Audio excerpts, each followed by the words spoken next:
नमस्कार, दर्श न्यूज पर खबरें फटाफट देख रहे हैं आप, जहां कम समय में ज्यादा खबरें लेकर आता है दर्श न्यूज। मैं प्रीति दयाल। तो चलिए बिना देर किए सीधे बढ़ते हैं प्रमुख खबरों की ओर। इंडिया गठबंधन की चौथी बैठक 3 घंटों तक चली। बैठक में सांसदों के निलंबन और ईवीएम के मुद्दे पर चर्चा हुई। बैठक के बाद कांग्रेस के राष्ट्रीय अध्यक्ष मल्लिकार्जुन खड़गे ने प्रेस कॉन्फ्रेंस किया। इस दौरान उन्होंने कहा कि 22 दिसंबर को देश भर में प्रदर्शन होगा।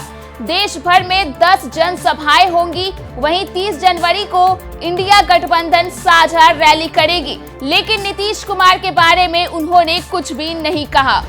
इधर दिल्ली में करीब 3 घंटे तक चली इंडिया गठबंधन की चौथी बैठक में भी सीएम नीतीश कुमार को संयोजक पद देने को लेकर कोई चर्चा नहीं हुई। इससे जदयू को निराशा हाथ लगी है। वही बताया जा रहा है कि पश्चिम बंगाल की मुख्यमंत्री ममता बनर्जी ने कांग्रेस के राष्ट्रीय अध्यक्ष मल्लिकार्जुन खड़गे को पीएम कैंडिडेट बनाने का प्रस्ताव रखा है। लेकिन ममता बनर्जी के इस प्रस्ताव से खड़गे असहज दिखे। उन्होंने कहा कि हमें अभी भाजपा को हराने पर फोकस करना चाहिए। पीएम पद का मसला बाद में तय कर लिया जाएगा। बिहार में बिजली उपभोक्ताओं को महंगाई का झटका लग सकता है। बिजली दर बढ़ाने की याचिका बिहार विद्युत विनियामक आयोग ने मंजूर कर ली है। आयोग के सदस्य अरुण कुमार सिन्हा और परशुराम सिंह यादव ने बिजली कंपनी की याचिका पर सुनवाई करते हुए इसे स्वीकार किया है। बिजली कंपनी ने आगामी 1 अप्रैल 2024 से दरों में 4.38% की बढ़ोतरी का प्रस्ताव दिया है। आयोग ने कंपनी को 25 दिसंबर तक बिजली दर बढ़ाने के प्रस्ताव को सार्वजनिक करने को कहा है। याचिका पर 15 जनवरी तक लोगों से सुझाव मांगे गए हैं। देश में कोरोना वायरस का नया वेरिएंट JN1 मिलने के बाद सरकारें हरकत में आ गई है। केंद्र की ओर से एडवाइजरी जारी होने के बाद बिहार सरकार ने राज्य में अलर्ट जारी कर दिया है। स्वास्थ्य विभाग ने सभी जिलों के अस्पतालों को कोविड से निपटने के लिए आवश्यक तैयारी करने को कहा है। इसके साथ ही अस्पतालों में मास्क पहनना अनिवार्य कर दिया गया है। झारखंड लोक सेवा आयोग द्वारा राज्य को 172 नियमित मेडिकल अफसर मिल गए हैं। इनमें 77 पदों पर महिला अभ्यर्थियों ने जगह बनाई है। आयोग द्वारा शनिवार को इंटरव्यू की समाप्ति के 2 दिन बाद यानी कि मंगलवार को फाइनल रिजल्ट जारी कर दी। बता दें कि कुल 230 पद के लिए आयोग ने 439 अभ्यर्थियों को इंटरव्यू के लिए बुलाया था। कश्मीर और हिमाचल प्रदेश में हो रही बर्फबारी का असर झारखंड में भी दिख रहा है। झारखंड के कई हिस्सों में शीतलहर चल रही है। स्थिति यह हो गई है कि जम्मू और शिमला जैसे ठंडे प्रदेश से भी अधिक ठंड कांके में पड़ रही है। मंगलवार को शिमला का न्यूनतम तापमान 6.4 डिग्री सेल्सियस और जम्मू का न्यूनतम तापमान 5.7 रिकॉर्ड किया गया, जबकि झारखंड के कांके क्षेत्र का मंगलवार को न्यूनतम तापमान 3.5 डिग्री सेल्सियस रिकॉर्ड किया गया है। वहीं रांची का न्यूनतम तापमान एक बार फिर गिर गया है। मोदी सरकार को सत्ता से बाहर करने के लिए विपक्षी पार्टियां हर प्रयास कर रही है। इसी के मद्देनजर इंडिया गठबंधन का गठन किया गया।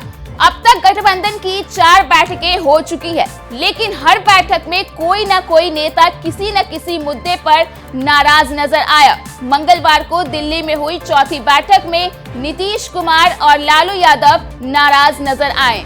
अमेरिका में अगले साल होने जा रहे राष्ट्रपति चुनाव से पहले राष्ट्रपति डोनाल्ड ट्रंप को बड़ा झटका लगा है। अमेरिका की एक अदालत ने ट्रंप को राष्ट्रपति चुनाव के लिए अयोग्य घोषित कर दिया है।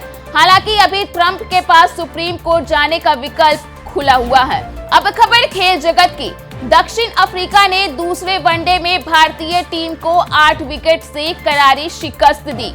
टीम इंडिया ने जिस खूबसूरती से पहला वनडे जीता था, उतने ही खास्ता हाल में दूसरा मुकाबला गंवा दिया। अफ्रीका के लिए टोनी डी जॉर्जी ने 119 रनों की पारी खेली और टीम को एक तरफा जीत दिलाई। इस जीत के बाद अफ्रीका ने सीरीज में 1-1 से बराबरी कर ली है। अब खबर मनोरंजन जगत की। बीजेपी के वरिष्ठ नेता रहे अटल बिहारी वाजपेयी की बायोपिक को लेकर पिछले लंबे समय से चर्चा हो रही है। इस बीच मेकर्स ने फैंस के एक्साइटमेंट को और बढ़ाने के लिए फिल्म मैं अटल हूं का शानदार टीजर जारी कर दिया है। टीजर में पंकज त्रिपाठी अटल बिहारी वाजपेयी के किरदार में खूब जच रहे हैं। टीजर में पंकज त्रिपाठी राजनीति के दांव पेच खेलते नजर आ रहे हैं। वे कहते हैं कि अब दूसरों को आदत डालनी होगी अटल बिहारी वाजपेयी को गिराकर दोबारा खड़े होते देखने की। अब खबर मौसम के मिजाज की। बिहार में ठंड धीरे धीरे बढ़ने लगी है। बांका में 6 डिग्री के साथ कड़ाके की ठंड शुरू हो गई है। अभी और ठंड बढ़ने ही वाली है।